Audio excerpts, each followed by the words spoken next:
ఆ రోజు అనవసరంగా పెట్టానండి సంతకం అని అనక్కర్లా ఇంక మీరు జీవితంలో. అలా ఈశ్వరుడు మిమ్మల్ని రక్షించుకుంటాడు. ఆ రోజు అనవసరంగా చేశానండి ఆ పని అని మీరు అనరు. ఏం చేస్తారు పని? దేంతో చేసినా ఈ చేత్తో చేస్తారు. చెయ్యడం అనేది ఇది చేస్తుంది.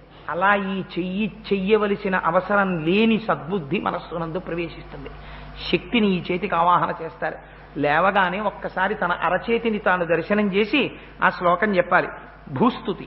నిద్ర లేచి భూమి మీద పాదములు పెట్టేటప్పుడు బాగా జ్ఞాపకం పెట్టుకోండి. ప్రమాదం జరిగినప్పుడు కూడా దేనివల్ల ఉపద్రవం వస్తుందంటే ఓ ఎముక విరిగిపోవచ్చు, లేకపోతే చర్మం తెగిపోవచ్చు, రక్తం కారచ్చు, ఒక్కొక్కసారి తలకాయ పగిలిపోవచ్చు కూడా. అంత ప్రమాదం ఎందుకు జరుగుతుందంటే మనం భూమి మీద పడిపోయినప్పుడే జరుగుతుంది.